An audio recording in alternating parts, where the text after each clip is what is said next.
La frontière entre la pensée humaine et l'action algorithmique est en train de disparaître, et l'industrie technologique verrouille ses armes les plus puissantes. Bienvenue dans AI Unraveled. Je suis Étienne Noumen, ingénieur logiciel diplômé de l'Université Laval, basé à Calgary, en Alberta. Aujourd'hui, nous réalisons l'autopsie d'une restructuration totale de l'industrie logicielle mondiale. Pendant des années, nous avons cru que l'intelligence artificielle générale serait une machine unique et omnisciente. Aujourd'hui, cette théorie est morte. OpenAI vient de pivoter massivement vers des modèles hyper spécialisés en lançant GPT Rosalind, un modèle conçu exclusivement pour la biochimie et la découverte de médicaments, qui bat déjà 95% des scientifiques humains dans des tests à l'aveugle. Pendant ce temps, la guerre pour le bureau des développeurs s'intensifie. OpenAI a transformé Codex en une super application capable d'exécuter des agents en arrière-plan sur votre Mac, tandis qu'Anthropic riposte avec Claude Opus 4.7 et un nouvel outil de design conçu pour détruire Figma. Mais la véritable histoire, c'est ce qu'Anthropic cache. Leur modèle non publié, Mythos, est si dangereusement puissant que le PDG Dario Amodei a été convoqué d'urgence à la Maison-Blanche par la chef de cabinet. D'un navire de recherche chinois testant des appareils capables de sectionner les câbles Internet sous-marins mondiaux, à des robots qui apprennent d'eux-mêmes à utiliser une friteuse à air, nous démêlons un monde qui va beaucoup plus vite que ses propres barrières de sécurité. Avant de plonger dans les données, un petit rappel, abonnez-vous à AI Unraveled sur Apple Podcast pour écouter ce briefing complètement sans publicité. L'épisode d'aujourd'hui est une présentation exclusive de JamgaMind.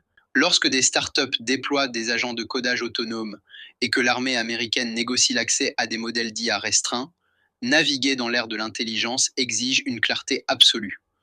JamgaMind livre l'analyse forensique de niveau technique et vérifiée par l'humain sur laquelle les dirigeants s'appuient pour prendre des décisions critiques en toute sécurité. Visitez jamgamind.com. Démêlons ensemble les frictions géopolitiques et technologiques de demain. En ce moment précis, il y a une intelligence artificielle qui est en train d'apprendre toute seule comment manipuler une friteuse. Ouais, une friteuse à air pour y cuisiner une patate douce. C'est ça, une patate douce. Et simultanément, à 4000 mètres de profondeur, tu as un dispositif sous-marin avec une meule en diamant qui se prépare à sectionner l'unique câble optique qui maintient cette IA en vie. C'est complètement fou quand on y pense. C'est le grand écart total. D'un côté, une technologie logicielle avec des capacités presque divines, et de l'autre, une infrastructure physique d'une fragilité terrifiante. Et c'est exactement le cœur de notre plongée d'aujourd'hui. Complètement. Et dans notre pile de documents pour ce 17 avril 2026, on a vraiment de tout. Des rapports de laboratoires de thérapie génétique, des fuites de mémos de la Maison-Blanche. Des notes de mise à jour d'applications aussi. Ouais, et même des brevets d'ingénierie navale. En gros, notre mission pour cette analyse, c'est de comprendre un pivot massif de l'industrie, la mort de l'IA généraliste et l'émergence d'agences spécialisées. Et autonome surtout. Parce que cette autopsie du modèle généraliste, elle est hyper importante en ce moment. Absolument. Si on regarde la macroéconomie actuelle, la période où on s'émerveillait devant un chatbot qui faisait des poèmes ou qui résumait un email, c'est fini, quoi. C'est de l'histoire ancienne. Voilà. L'industrie a compris que l'argent, le vrai capital, il n'est pas dans la polyvalence moyenne. Il est dans l'expertise absolue. Et ce qui ressort de tous ces documents, c'est implacable. Ouais, le logiciel s'infiltre tout seul dans les emplois de bureau à une vitesse qui défie toutes les régulations. Exactement. Pendant que, paradoxalement, notre dépendance à ces fameux câbles au fond de l'océan n'a jamais été aussi critique. Du coup, il y a un vrai changement de paradigme. Le bot à tout faire, c'est terminé. On le voit bien, les grands modèles de langage, ils montrent des rendements décroissants quand on essaie de les forcer à être bons en tout. C'est la limite du système. Et la nouvelle stratégie d'OpenAI, qu'on voit dans nos sources, c'est l'illustration parfaite. Ils n'ont pas sorti un genre de chat GPT plus intelligent, ils ont sorti GPT Rosalind. Un changement radical. Ouais, une architecture entière dédiée exclusivement aux sciences de la vie et à la conception de médicaments. Et ça arrive juste après GPT 5.4 Cyber. L'environnement cloisonné pour la cybersécurité. Voilà. Et Rosalind, en fait, elle fait pas la conversation. Elle lit la littérature scientifique, elle interroge des bases de données et elle génère des hypothèses biologiques. Et il faut bien comprendre que c'est pas juste une petite évolution cosmétique, c'est un changement de nature mathématique. C'est ce qu'on appelle maintenant le raisonnement spécifique au domaine. D'accord, mais ça marche comment concrètement ? La mécanique est simple. Un grand modèle généraliste, ça fonctionne en prédisant la prochaine probabilité linguistique dans une conversation. Rosalind, elle est entraînée sur la logique fondamentale de son domaine. Donc elle devine pas juste le prochain mot. Non, c'est ça. Elle prédit le prochain repliement en 3D d'une protéine ou la réaction d'une liaison chimique complexe, tu vois. C'est vertigineux. D'ailleurs, on a un rapport qui détaille un test à l'aveugle mené par le laboratoire d'inothérapeutique sur l'ARN. Les hypothèses de Rosalind ont été évaluées face à celles de vrais scientifiques humains et Et le score est hallucinant. elle a fait mieux que 95% des chercheurs. 95%. Des boîtes comme Amgen, Moderna ou l'Allen Institute, ils l'utilisent déjà tous les jours. C'est devenu leur outil de base. Mais j'aimerais qu'on revienne une seconde sur l'aspect architectural. Parce que, intuitivement, on pourrait se dire pourquoi on ne prend pas juste toutes les données de biologie, toutes celles de cybersécurité, et on les met dans un seul supermodèle omniscient. C'est la question que tout le monde se pose. C'est un peu comme un couteau suisse géant, tu vois. Le modèle généraliste, c'est pratique pour ouvrir une bouteille, mais tu vas pas l'utiliser pour abattre un arbre de 30 mètres. Rosalind, c'est une tronçonneuse industrielle calibrée au millimètre. J'aime bien l'analogie, mais j'ajouterais un point hyper important. C'est pas qu'une question d'outils, c'est une question de bruit cognitif dans les données. C'est-à-dire ? Si un modèle doit garder en mémoire comment comprendre l'argot d'Internet du XVe siècle ou l'histoire de la Révolution française, toute cette puissance de calcul, elle peut pas être utilisée pour comprendre des liaisons en biochimie. Ah ouais, logique. Ça fait trop de choses à gérer en même temps. Exactement. Le raisonnement spécifique au domaine, ça permet d'éliminer ce bruit. Alors oui, le modèle phare pour le grand public restera un couteau suisse. Mais les contrats à plusieurs milliards pour un traitement contre une maladie orpheline ou bloquer des hackers d'État, là, t'as pas le droit aux hallucinations. Faut une architecture sur mesure, quoi. Voilà. Et cet abandon du généraliste, ça modifie totalement le sommet de la pyramide industrielle. Mais ce qui est dingue, c'est que si on sort des labos pharmaceutiques pour regarder le quotidien des employés de bureau, la spécialisation prend une forme tout aussi agressive et peut-être même plus déconcertante. Ah, la fameuse guerre des super apps. C'est ça, c'est ce que décrivent nos notes. Le champ de bataille, c'est plus le cloud, c'est l'écran de l'ordinateur de Monsieur Tout-le-Monde. Et l'évolution de Codex par OpenAI, c'est l'exemple parfait. À la base, Codex, c'était juste une petite aide pour les développeurs. Pour finir des lignes de code, ouais. Voilà. Et là, ils l'ont fusionné avec ChatGPT et Atlas pour en faire une plateforme intégrée. Et la vraie rupture technique, c'est que le modèle, il a plus besoin d'API. Attends, faut qu'on s'arrête là-dessus parce que c'est le détail qui change tout. Jusqu'à maintenant, pour que NIA utilise un tableur ou Photoshop, il fallait une intégration logicielle lourde, des permissions, un accès direct au code du logiciel. Ouais, un pont officiel entre les deux, quoi. C'est ça. Sauf que là, Codex, il utilise juste la vision par ordinateur pour lire les pixels sur un écran Mac. Il identifie les boutons visuellement, il calcule les coordonnées et il simule des vrais clics de souris. Directement au niveau du système d'exploitation. C'est fou. Et en plus, il a une mémoire persistante. Il se souvient de ce que tu as fait hier et il lance des agents parallèles en arrière-plan. Statistiquement, ça va super vite. On parle de 3 millions d'utilisateurs par semaine, avec 70% de croissance par mois. Et évidemment, Anthropic laisse pas faire. Ils contre-attaquent avec Claude Design, propulsé par leur modèle Opus 4.7. Ah oui, celui qui a passé le test d'acuité visuelle ex-BOE. Et il a fait un score de 98,5%. Et attention, ce test ex-BOE, c'est pas juste reconnaître un chat ou un chien sur une photo. C'est beaucoup plus complexe. Ouais, ça mesure la compréhension structurelle d'une interface utilisateur. Un modèle qui a presque 100%, il comprend l'ergonomie, la théorie des couleurs, comment disposer les éléments pour capter l'attention humaine. Donc en gros, Claude Design se positionne pour remplacer totalement des boîtes entières comme Figma ou Canva. Totalement. D'ailleurs, Mike Krieger a démissionné du conseil d'administration de Figma juste avant le lancement de Claude Design. Les partenariats cool de la Silicon Valley, c'est fini. C'est la guerre des territoires. Mais au-delà de ces luttes de pouvoir, faut vraiment s'imaginer l'impact psychologique, tu vois. Pendant des années, l'outil informatique, il était passif. Le curseur attendait qu'on bouge la souris. Ouais, on était aux commandes. Et aujourd'hui, avec l'application Mac de Perplexity ou le centre de commande de Windsurf 2.0, t'as des flottes d'agents locaux qui bossent de manière invisible. L'employé va se faire un café, et pendant ce temps-là, son ordi trie ses mails, rédige des trucs, compile du code. C'est une automatisation autonome totale. Mais du coup, comment une entreprise peut garder le contrôle de ces données si t'as des dizaines de curseurs fantômes qui manipulent tout en permanence ? Écoute, pour les dirigeants d'entreprises qui tentent de sécuriser leur réseau pendant que des agents autonomes exécutent des tâches en arrière-plan sur les ordinateurs portables de leurs employés, se fier à la hype est un suicide financier. Jamgamind fournit l'expertise en criminalistique audio de niveau technique, vérifiée par des humains, nécessaire pour prendre ces décisions d'investissement massives en toute sécurité.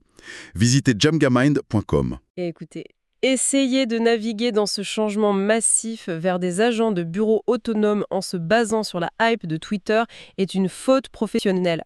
Arrêtez de collectionner les applications bêta tape à l'œil et commencez à déployer une vraie infrastructure.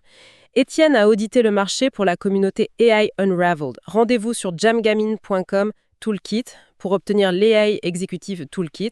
Il s'agit d'une suite privée vérifiée par des experts en criminalistique, comprenant des outils comme Chatbase et Eleven Labs, des armes de niveau entreprise conçues pour générer un véritable retour sur investissement contrôlé. C'est clair que cet audit au niveau de l'entreprise, c'est vital. Mais il y a une dimension encore plus vertigineuse sur la sécurité. Ah oui, parce que Codex et Cloud Design, c'est que la partie émergée de l'iceberg. Exactement. Le vrai bras de fer sur le contrôle des modèles de nouvelle génération, il se joue en coulisses. Et les enjeux géopolitiques sont monumentaux. Ce qui nous amène à la troisième grande révélation de nos sources, ce fameux face-à-face, l'impasse Mythos. On a des journaux de visite qui montrent que Dario Amodei, le patron d'Anthropic, a enchaîné les réunions à la Maison-Blanche avec Susie Wild, la chef de cabinet. Des réunions d'urgence, carrément. Ouais, parce que le labo fonctionne à deux vitesses maintenant. D'un côté, le grand public qui fait « waouh » devant Opus 4.7, qui dessine des interfaces. Alors que ce modèle, c'est déjà une relique en interne. Voilà.